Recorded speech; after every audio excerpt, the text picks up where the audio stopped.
Allah keeps firm those who believe with the firm words in worldly life and in the hereafter. And Allah sends astray the wrongdoers, and Allah does what He wills. So there is a connection between a good word and being firm before death. Here, to be firm before death. There is firmness after death. There is firmness before death. We ask Allah to make us really, really strong in saying, Insha'Allah, Shahada. Say Ameen. When death comes, sisters and brothers, that feeling, that vomiting, that nausea, that blood pressure going high, because death now may make you forget. May make you forget. Just look at people when they panic, when they're scared. Let's say you're really scared of a mouse. If I bring a mouse in front of you and you will maybe shout and say Alama instead of Ya Allah. No, serious, it's true. So you ask Allah to, during extreme fear, you say Allah, Ya Allah, at least. If not, La ilaha illallah, Muhammadur Rasulullah. Some people shout. I heard a Muslim saying Jesus. Wallahi al-Azim, he said Jesus. So many. Because they are more British than the British, I told you. It's the culture. He said Jesus. Oh my God, Jesus will help you. You are more Christian than Trump. Trump will say, hey, wait a minute. No, serious. There are Muslims who say that.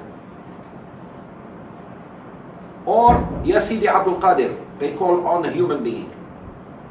Shazuli or Qadir or Astaghfirullah, Shirk. Never call on any human being except Allah. Because Allah is not a human being. Ya Allah, Ya Tuhan, La ilaha illallah, Astaghfirullah, Subhanallah. If the word Allah is there with Allahu Akbar, Astaghfirullah, Subhanallah, you're safe. Because taqwa, it's a moment of truth. So it's what you call a response, natural response to fear. Allah says, I will keep firm those who believe.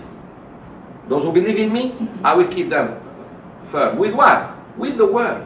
With La ilaha illallah and Rasulullah. That stands firm in this world. The word that stands firm in this world is La ilaha illallah. They will keep on worshipping Allah alone and none else.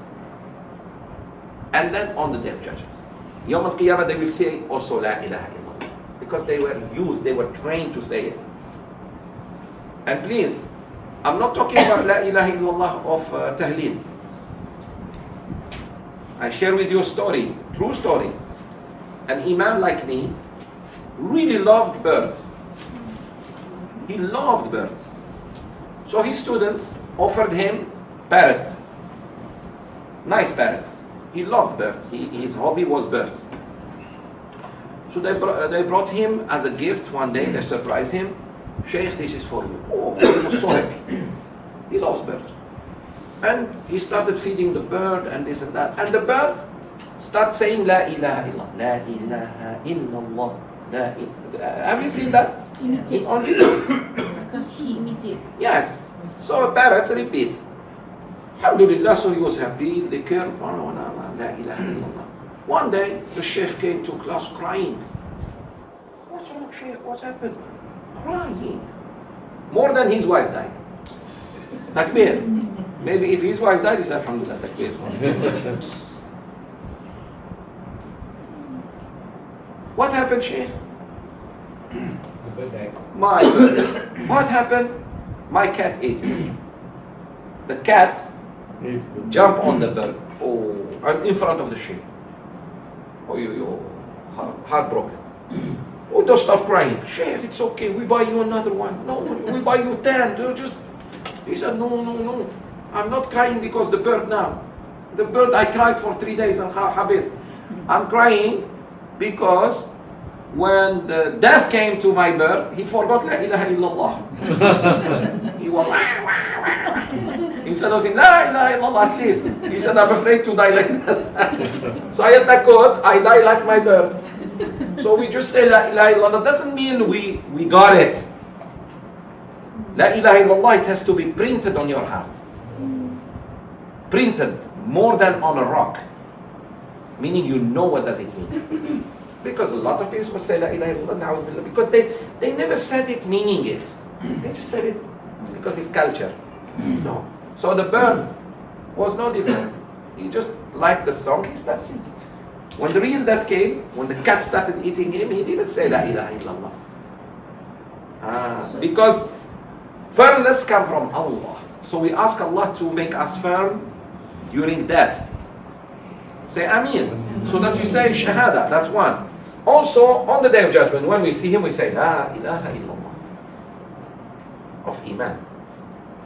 Then Allah said, and Allah will cause to go astray those who are zalimun. Now you know why some people go astray? Because go see their life, they are zalim. They either wrong themselves, or wrong their wives and children, or wrong their employees, or wrong their ra'iyat, or wrong their parents, or a wife wrong their husband, or the husband wrong his wife, or. Allah will never take you away from hidayah if you are a good person. But if you are zalim, you did something wrong, my friend. وَيُضِلُّ اللَّهُ الظَّالِمِينَ. And Allah will misguide or unzalim. وَيَفْعَلُ اللَّهُ مَا يَشَاءُ. And Allah, He does whatever He pleases Him. Whatever pleases God, He will do it. Meaning, not up to you. It's not up to you. It's up to Him. And Allah will do whatever He wants. Meaning, ultimate power is in the hand of Allah. Ultimate will and power is with Allah. Not with you, not with me. Takbir. Allahu Akbar.